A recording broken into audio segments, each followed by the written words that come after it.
This teddygaming, welcome back to another video, and in today's one we're going to be looking at the TMNT, the 40th anniversary one-shot special. And this one, we need to get into this one straight away because there's so many images we got to look at. And with this one, I'm only going to look at the images which have like full pages, because there's loads of little snippets from all different artists, like showing off their little works for like upcoming stuff and all that kind of stuff. And I won't be going into that because there's just too much to go into this video. And I also won't be going into the first images which they gave like a while ago, because I already made a video about that.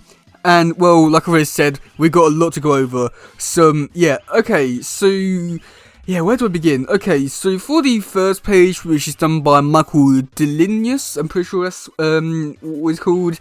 And in this story, it's going to be written by Tom Waltz. Michael Delinius is going to be doing the artwork. And this one's supposed to be a 4-page one. There is no image, which we do get to see later, so Donny. But here we do get to see Mikey. He's in Northampton with Clunk. And we do get to see him reading a comic book which he made about Spencer versus the Dragon. Pretty cool.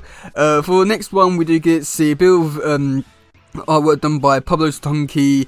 And this one is going to be written by Rhonda Patterson, who's been doing the colour work for the TMNT series from issue number 1 up to 150. And this one's going to be pretty cool. It's going to be set between issue 131 and 132. And we get to see the Turtles testing out the new powers. For the next page, done by Sarah Meyer, and this one's going to be written by Eric Burnham. And this story is supposed to be one of these kind of stories where you're just like, oh, well, this happened in the past, and this is going to happen in the future, and all that kind of stuff. Just looking back on different moments in the Turtles' lives, in this universe. It does look really cool, where you can see the Turtles fighting Shredder, Baxter Stockman, Leatherhead. So many great things about this one, which I'm looking forward to seeing how this one turns out. So then the next one for the actual preview bit, which is a little weird, just because they release quite a lot of preview images for the actual preview bit, and in doing so, they more or less is just giving away like 2 stories, or I think about 2 or 3 stories, complete stories. So it's a great start to it. So we do get to see Kevin 1, which is just a. We do get to see like a Turtles each have their own page, and we do get to see Mikey. His one is The Last Run, which was cool, and it's supposed to have something to do with a poem, which is cool, but like not too much to the story. Then for the next one, which is done by the art's done by Jim Lawson, and the colours done by Steve Levine. And this story, we do get to see the Turtles fighting the Rat King, and he's been a bit weird, delusional, and all that. And basically he's thinking that, oh yeah, he's winning, he's won the fight and all that. I do feel like they did portray Rat King wrong here. I feel like he's portrayed a little bit more weird and just more all that kind of stuff. So I don't like that all too much, but yeah. And then for the next story, which is done by these people had worked on the Mirage stuff before, from the Hun storyline and the Gang War storyline in Tales of TMNT. So for the next pages, we do get to see this detective. She's going over the events of what happened in this story, and it's going over some stuff which did get to see in actual comics. Yeah, there's not so much to it. I mean, it's pretty cool artwork and all that. So then the next page, which was given out for like extended preview stuff, and we do get to see a bit more stuff with Sarah Meyer and but we do get to see the Turtles talking to each other and be like, oh no, we can't be doing this for the next 40 years. And we do get to see at the bottom like some really cool Turtle designs, which they look really good. I really like Rust's design there. So then going into the next one, which this one's done by Chris Allen. This one's supposed to be in the universe, the Archie Adventure stuff. And this time we're going to finally see Casey Jones, which it feels weird because, you know, Casey Jones has been like a really popular character for so many years, and it's very surprising they didn't introduce him in the actual comics. So now's the chance, and it looks pretty great. The next one, we do get to see Donnie. He's going up to Father, or not Father's, Mark Smith's grave and getting him some Japanese flowers. It does look pretty cool. I do like the colours which you used here. Then the next one, which is a 2003 one, and oh my god, so amazing. We do get to see Mikey. He's like the big center page for this one, and you get to see him fighting the various different like foot. We get to see the original foot designs, the Toes Forever foot designs, and oh my god, this is just gonna be one of the best ones. And I do like how, again, what I've been saying with 2003 stuff for this whole comic stuff.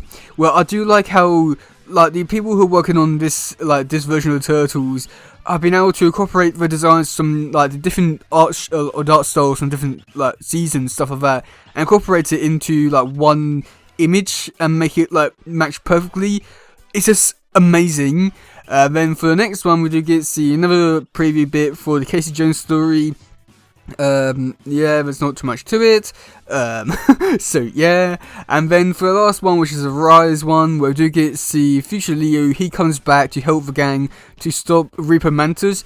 So I'm quite curious to see what's going to be happening with this story. I don't know if it's going to be canon, if it's not, what it's going to be doing for the timeline. It's going to be very confusing to say the very least. So yeah, so that's all the images we've got so far, and there's so many more covers. We've got 18 covers which you can get, but there's about, let's say, about 11 covers which you'll be able to get easily. I want to say, I'll say easily, still probably be a bit hard to get some of them.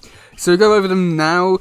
So yeah, okay, so I don't want to go over like the description bit as well, but it's not too much for the description. Just goes over and just says, oh yeah, Kevin Eastman is bringing all these people together to work on all these comics. But stay tuned and all that kind of stuff. And we're supposed to begin some pin-up stuff, which does, you know, just some basic total images and all that kind of stuff, which are going to be done by like quite a few artists.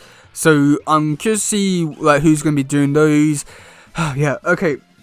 So for the covers, okay, so for cover A, which is done by Kevin Eastman, P. Laird, and I believe also Steve Levine is also going to be working on the covers for this one. We do get Steve Tolls, which is there, it looks pretty cool. Then for cover B, which is done by Simon Bisley, which I don't like the look of this one. I feel like the Tolls look really ugly, the colours don't help it either. It's just a very ugly cover. Then for cover C, which I think is probably the best one, which is done by Emilio Lopez, who's going to be doing the colours for the 2003 story. And we're just going to see so many amazing Timothy 2003 villains on this one.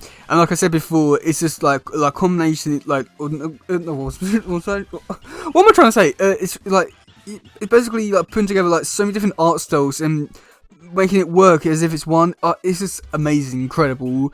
Then for the next one, which is done by Sophie Campbell, we do get to see the Mirage Turtles and also Splinter and Shredder. It looks almost like the Turtles in Time, I think it's called, the game selection characters bit. Yeah. Oh god. Okay. Anyway, moving on. So for cover E, which is done by Vincent Frederick, who did the most recent stuff was on the Timothy issue 145, 250, and also Jump Game stuff. Just look pretty cool. We do get to see the 4 turtles and also Jenica and Venus. It would be cool if we did get to see like also like Lita and other characters, stuff like that. But either way, that looks really cool. Now, next one, which is an interesting one. So this one is done by Michael Cho, and this one's supposed to be like a golden age variant. It's supposed to be like basically representative of Turtles like in like the 60s or something like that, which I do think is pretty cool. And I would definitely like to see like a story like this, because I think like there's a lot of potential with that kind of story done in that kind of style. So yeah, it's a shame we don't get like to see an actual story with this, but it's pretty cool. So then for the next one, which is done by Michael Dooney, where we do get to see the Turtles just climb up a building. Looks pretty cool. Yeah, I don't have too much to really say about this one, but it looks really cool. It does like remind me a lot of the Mirage stuff, which he did work on, which is really great. And then for the next one, which is done by the Orsesa brothers, yeah, and it's just the last Ronin beating up and Lost Ninjas. I don't know too much to really say about it. It looks pretty cool. So yeah, and then the next one, which is done by Malcolm Delinius, where we do get to see the Turtles going into, I want to say it's hell or something like that, because we do get to see the Turtles fighting Shredder and Splinter's there. It's pretty cool. This one's supposed to be a 1 in 25, so yeah. And then for the next one, which is done by Dave Watcher, which is like an IW variant, and this one is a 1 in 50. I think it does look really cool. If anything, I would have to say that this one does remind me a lot of like a movie kind of poster for like the IW series, which, yeah, it looks really cool. And then for the last one, which we're going to go over for now, is the 1 in 100, which is done by Carrie Randolph, who's going to be doing the artwork for the Timothy 2003 story. So yeah, God, that's a lot of stuff I went over today, Jesus Christ. So, yeah, let me know in the comment section below, like, what story you're looking forward to the most. I think I'm definitely looking forward to the 2003 story, just because, well, it's 2003, what more could I want? So, yeah, that's the game for today, guys. If you listen, please share, let's just grab more stuff. Goodbye, yo, bye.